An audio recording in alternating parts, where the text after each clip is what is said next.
আমরা সকলে জীবনে ঈশ্বরের কাছে কিছু না কিছু প্রার্থনা করি, আর ঈশ্বর যখন আমাদের মনস্কামনা পূরণ করেন তখন আমরা প্রসন্ন হয়ে যাই।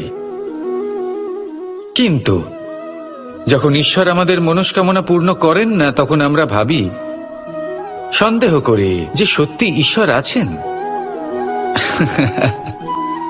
আপনাকে একটা কথা বলি, আপনি যদি ঈশ্বরের সম্মুখে নিজের ইচ্ছে বা মনস্কামনা রাখেন আর ঈশ্বর তা পূরণ করেন, তার অর্থ হলো ঈশ্বর এটা জানেন যে আপনার তার প্রয়োজন রয়েছে।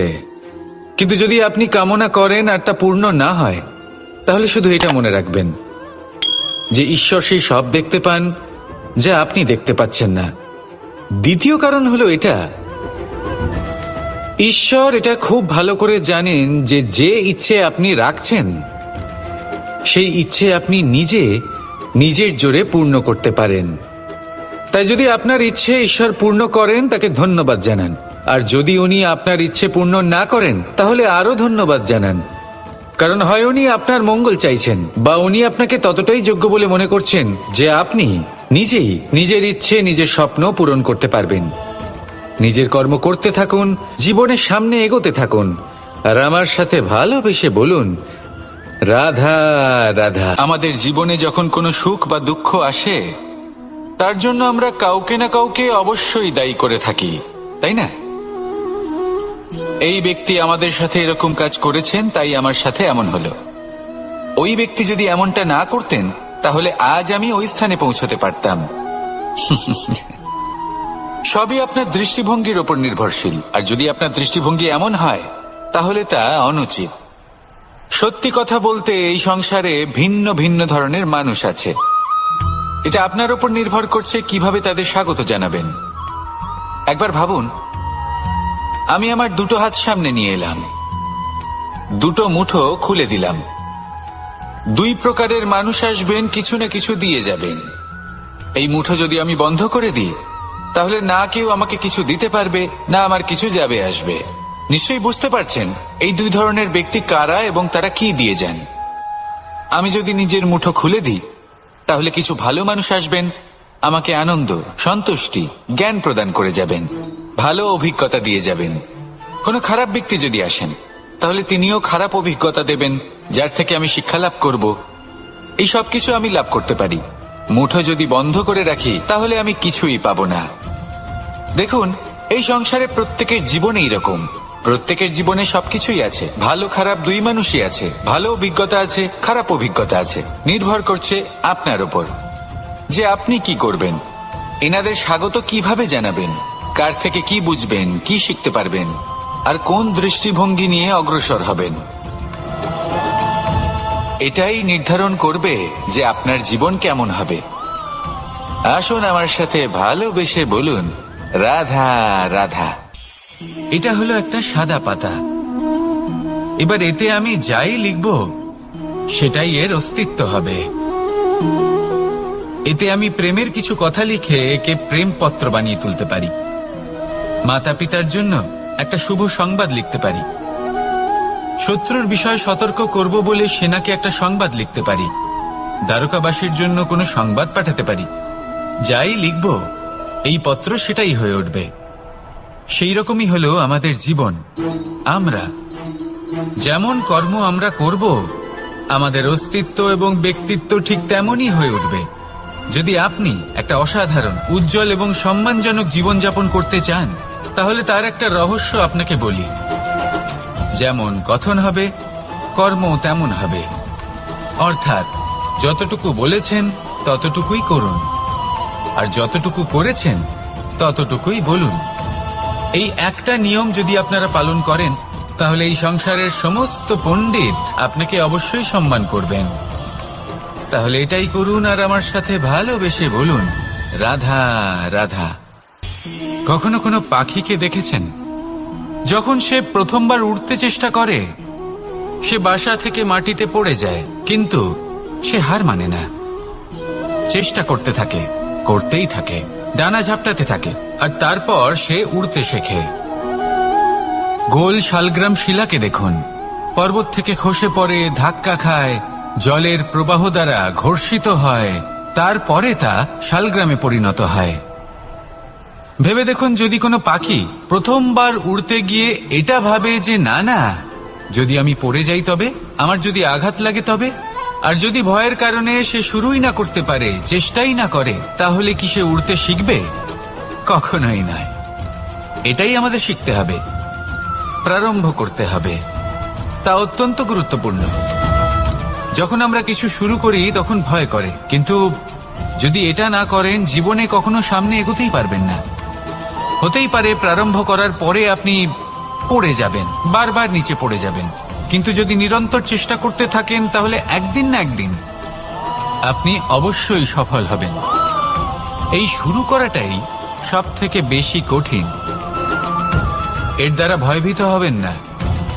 আসুন আর আমার সাথে ভালোবেসে বলুন, রাধা রাধা। একটা গাই আর একটা বাছুরের মধ্যে কেমন সম্পর্ক থাকে? একটা গাই নিজের বাছুরকে ডাকে, আর সেই বাছুর হাজার হাজার গাইয়ের মধ্যে থেকেও নিজের মাকে চিনতে পেরে যায় আর নিজের মায়ের সাথে এসে জড়িয়ে পড়ে। আর কিছুটা ঠিক এরকমই সম্পর্ক হলো আপনার কর্ম এবং আপনার কর্মফলের মধ্যে। আপনি যেমন কর্ম করবেন, আপনার কর্ম আপনার কর্মফলকে ডাক দেবে, আর আপনার কর্মফল কোথাও না কোথাও থেকে আপনাকে খুঁজতে খুঁজতে এসে আপনার সাথে জড়িয়ে পড়বে। তাই উচিত এটাই হবে যে আপনি সৎকর্ম করুন, কারণ ঈশ্বর যদি আপনাকে আপনার ভুলের জন্য ক্ষমা করেও দেন, আপনার কর্ম কিন্তু করবে না। তাই যদি আপনি দুষ্কর্ম করতে চলেছেন তাহলে আপনি প্রস্তুত থাকুন, আর যদি আপনি শুভ কর্ম করতে চলেছেন তাহলেও আপনি প্রস্তুত থাকুন। আপনার কর্ম যেমন হবে তেমন ফল আপনার কাছে নিজে থেকেই চলে আসবে। আজ না হোক কাল, কাল না হোক অন্য কোনো সময় অবশ্যই আসবে। আসুন আমার সাথে ভালোবেসে বলুন, রাধা রাধা। আম এবং নিম, এই দুই যে যার স্থানে অত্যন্ত বিশেষ, অত্যন্ত শ্রেষ্ঠ। আম আমাদের শক্তি বাড়ায়, আর অন্যদিকে নিম রোগের সাথে লড়াই করার আমাদের ক্ষমতা বাড়ায়। এবার আম অত্যন্ত মিষ্টি হয় আর নিম অত্যন্ত তিক্ত। তাই এই কারণে কি নিমের নিরাশ হওয়া উচিত বা নিজেকে ঘৃণা করা উচিত? তার স্বাদ তিক্ত? কখনোই নয়। দেখুন, নিম তিক্ত, এতে নিমের কোনো দোষ নেই। দোষ হলো জিহ্বার, যে মিষ্টি পছন্দ করে, তিক্ত পছন্দ করে না। কিন্তু যদি আপনি নিজের জীবনে নিমের প্রয়োগ না করেন তাহলে আপনার রোগ প্রতিরোধ ক্ষমতা বাড়বেই না। তাই নিম হলো অত্যন্ত গুরুত্বপূর্ণ। এর থেকে আপনি কি শিক্ষা পেলেন? এটাই যে জীবনে কখনো অন্য কারোর মাপকাঠি দ্বারা নিজেকে পরখ করবেন না। আপনার যোগ্যতা, আপনার বিশেষত্ব, আপনার গুণ অপগুণ, এই সব কিছু আপনি নিজে বুঝে নিন, সেটাই যথেষ্ট। আসুন আর আমার সাথে ভালোবেসে বলুন, রাধা রাধা। এক, সরল। দুই, জটিল। এবার এই যে সরল ব্যক্তি থাকে তাদের এই সমাজ দুর্বল মনে করে।